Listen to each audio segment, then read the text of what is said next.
Hello, everybody out there in Sammyland. Welcome to another episode of Childhood Money Memories. Today, we're happy to welcome Patrina Dixon. Welcome, Patrina. Thank you, Sam. Thank you so much for having me. Oh, you're very welcome. Parents and kids out there, Patrina is she's a mother, first of all. She's also a CFEI certified financial education instructor. That means she knows a lot about money and helping people with money. She's also an author and a national account manager. Is that right, Patrina? That is. Wow, somebody's done their homework. All right, that's a big lesson. Do your homework. All right, Patrina. This is about childhood money memories. Is there one memory that really sticks out in your mind that you would share with us and the audience today? Sure. So one memory I think that I want to share here today, and I have before with your audience, and that is that what I learned about savings was savings in a penny bank. Like literally it was a piggy bank. It was a bank of a pig. It was pink in color. And it was like just drop money in there. And the money at that time was change. And if I got $1, like, oh my gosh, that was amazing. So it was literally money inside of a bank. And that's all I knew really about it. Like I knew that was extra over, more than what we had before. And again, it was equated to coins versus anything else. Yeah, okay, that's awesome. Okay, let me ask you this, since you mentioned that, do you still save change in coins? Oh my gosh, yes. I have like a big like Poland Springs bottle because we used to have the Poland Spring dispenser, and we literally fill that with change. And when it gets filled, we bring it to the bank, empty it out. So yes, I still do today. Not I won't so the change that we save today is change that's left over from purchases of cash, which aren't a lot of, but still when there is change, it goes right in that jar. So absolutely. Wow, that brings back a wonderful memory for me. We used to have a big jar like that. It was our family savings jar. And my dad would always make a big deal out of it. I mean, we put pennies and nickels and dimes, all change. And then periodically, like maybe once a month, we'd have kind of a family meeting, and we'd all like guess like how much money is in the bank now, the savings jar. And then we'd pour it out onto the floor to the carpet. We'd separate them and we'd count them. And, now looking back on it, it was a way that my dad and mom, helped to develop kind of a savings, even wealth building type of culture within the family. So I love stories like the one you just shared. And I'm so happy to hear you say you're still saving change. I love saving change. I have plastic bottles. I save cups in the ashtray in the car. Exactly right. Yes, and it brings me back. It ties to the what we both do. Those are things that change saving was something that I learned a long time ago when I was much younger, and I still do it today. That's why it's really important to reinforce habits on a regular basis as it pertains to the saving of money and being great stewards of money, because you don't forget that stuff, especially when it's done regularly, when it's done as a family, as you just mentioned. Yeah, wow, great stewards of money. I love that sentence. Now, tell me, I know you have one daughter. How many children do you have? Yeah, so I have one biological child, and that's a daughter. And then my husband and I have sons together. So total together, we have four children. If you don't mind sharing, what are their ages?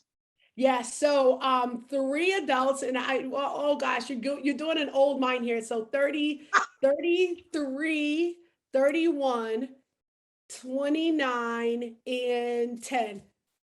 Oh, and 10. Wow. Okay. Yeah. So your 10-year-old, are you talking to your 10-year-old? No, that child is not home with us in our. Oh, okay. All right. Different situation there.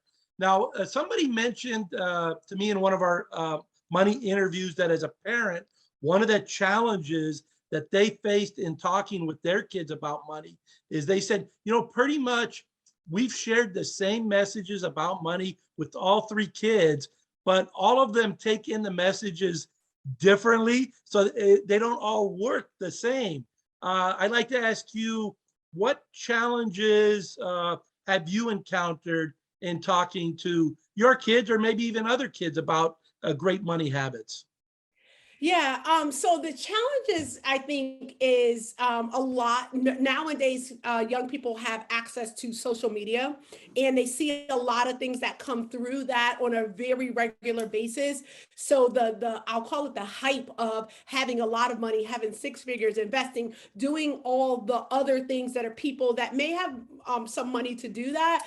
That everybody wants to do that now. People don't want to learn the fundamentals, saving, budgeting, using credit responsibly, and then earning on the side. Everybody wants to get the quick money fast. So I think that's the biggest hurdle right now, is that even young kids, like ninth graders in high school, it's about how can I earn six figures? How can I start my own business? And not that either of those are bad things, but you need to couple that, if not do it first, is understand the fundamentals before you go into making a lot of money. Otherwise, it'll come in and go right out. And I know that happens because I was one of those people where that happens. So it's not even that it's a bad thing. It's just the prioritization of that over learning the fundamentals is what I find that I don't prefer it to be that way for them, but that's what I'm seeing right now.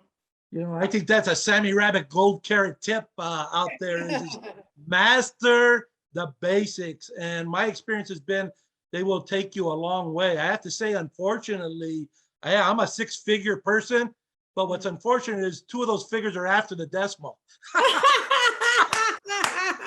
I love that. I love that so much. Yes. Yeah. And there's no, like I said, there's nothing wrong from wanting to make, earn, have six figures, have multiple six figures. The key is you want to keep six figures, or you want to have it coming in passively and not having to trade time for money. And those are learned things over the course of the journey. So yeah, love that. Well, you bring up another interesting gold carrot insight there. And that is, even if you're, let's say, earning six figures, seven figures, keeping it is a whole different issue. So, there's the making and earning of money, but then there's the managing of money. And just because you're making a lot of money doesn't mean you're going to manage it well, keep it, grow it, et cetera, et cetera. Exactly. Is that okay? You agree with that? Any other thoughts? That's my story. That's my story. I made a lot and I spent a lot.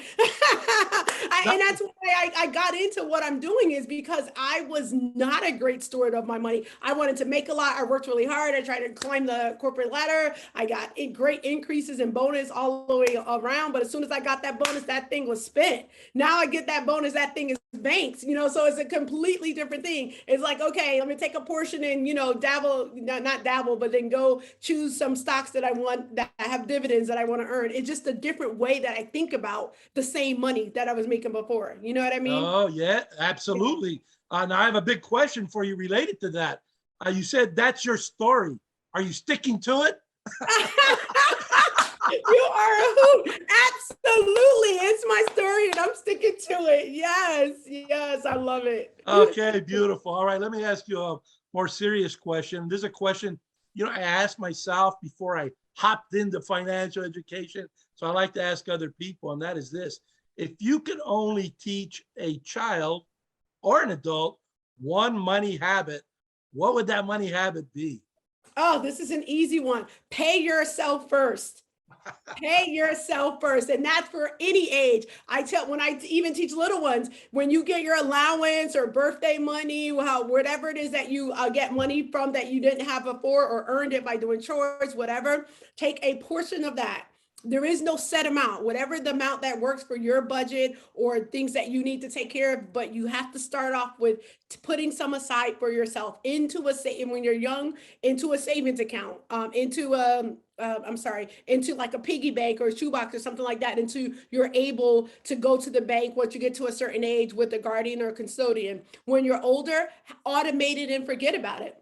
Have your employer directly deposit it into a high yield savings account. And if you're self-employed, then make sure you're doing that exercise every time you get income. So pay yourself first, because guess what, Sammy? When life happens, Who has to take care of it? You. So if you don't put something aside for it, how do you do that? If you paid everybody else, your bills, your mortgage, your car, and then something breaks within your home, even if you have a car accident, you may have car insurance, but you may have a deductible. So you need to ensure you have some aside to take care of you. So pay yourself first.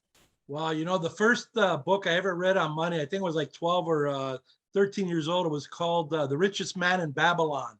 And Mm. the big message that I got out of that book was pay yourself first. Yes, yes, yes. And then another good one is profit first. Is that's another way, because small business owners always say, "Well, I don't have directly deposit. It comes in, not as regularly as a biweekly directly deposit, but there's still a method for you to do that as well." So, Profit First is a good book for that also. If there's a will, there's a way. That is a Right. superior point. Sammy Gold Carrot point. Way to go. You've got three now, Patrina. 3 carrots. I love it. Can I cash those babies in? Yes, you can in the mental bank. Yes, In yes, the mind yes. bank. All right. Something I like to ask people is if they have any thoughts related to should personal finance classes be taught in schools. Do you have any thoughts on that? Oh my gosh. So if you are following me anywhere, LinkedIn, anywhere you're following me, you should see that I post about this all the time. It should absolutely, personal finance should absolutely be taught in schools. And furthermore, my mantra and what I'm trying to do, it even within my state, is have it be required before you have there be a required course, half credit course for graduation before you graduate high school. So absolutely, I'm a proponent of that. I think actually personal finance should be taught even before high school, and they're required, I think, every year within high school, because the more you teach the information, the more it's sustainable. So yes, I am for that. I know there's several states that have passed that, and hopefully there'll be more. So yes, yes, yes, and yes. All right. Well, I can't help but notice you're wearing this vibrant, I believe it's my money t-shirt. Do you want to tell us Yeah. a little bit about your mission and the enterprise that you founded? Absolutely. So thank you for that. So It's My Money is my trademark brand in the financial space. So I own that, and I teach all of what I do within the financial arena under the It's My Money brand. So I teach workshops both virtually and in person, and I've done that across the world. I've gone as far as Trinidad and Tobago. I've taught for organizations, companies, banks, in detention homes, in prisons. So I teach it everywhere. So if you're looking for somebody to be an engaging workshop facilitator for personal finance or entrepreneurship, I'm your girl. Also with underneath the It's My Money brand, I also have courses that are available, because as I mentioned earlier, a lot of people want to know how to earn extra money. So I teach people how to do that as well with the courses that I have that are evergreen, that are online, that are lifetime once you purchase them. And then of course, It's My Money is the name of my personal finance books. So I have 2 that's out already, with 1 more to come. Volume 1 of It's My Money is for ages 13 to 18. Volume 2, which dropped October 2021, that's for ages 19 to 25. And that one is giving me a lot of opportunity to speak more with young adults, college age. Not all are in college that are that age. So wherever that opportunity presents itself, that's where I go and teach. And then usually the book is what they have to sustain what they've learned from me. You know, my only concern with you, Patrina, is I wish you had more enthusiasm and energy. Sammy, I love what I do, Sam. I love it so much. I'm so glad that I had my own aha moment that translated into me being able to teach people that it really can be done differently when you shift that mindset, and the opportunity to teach people to learn about it before they mess up, like I did, mess up and had to climb out of it. I want to teach people so that they get started off on the right financial footing. Just like you, I love the work that you do, and that you're starting with the younger ones, because that stuff that you instill in them at that point will stay with them. So I love that you do that for the younger ones as well. All right. Well, thank you. I know there's going to be a lot of parents and people in our audience, maybe even kids or teenagers or college students or young kids who are going to want to contact you. I see that your website is up on the screen, but maybe you can share it with us. Sure. So thanks again for having me on. Again, my name is Patrina Dixon. My website is itsmymoneyjournal.info. That's itsmymoneyjournal.info, not .com. So again, itsmymoneyjournal.info. Also, if you're on social media across all social media platforms, my handle is at it's my money underscore. That's ITSMYMONEY underscore. I love for you to follow me there because I give a lot of free financial information on a very regular basis. Also within my website is a tab for my blog because I also write about a lot of financial information and provide free resources as well. Well, I want to thank you so much, Patrina, for investing your time and your knowledge, not only in your mission, but sharing some with the Sammy Rabbit audience. And on that note, I want to wish everybody in Sammy Land a Sammy-rific day. So long, everybody.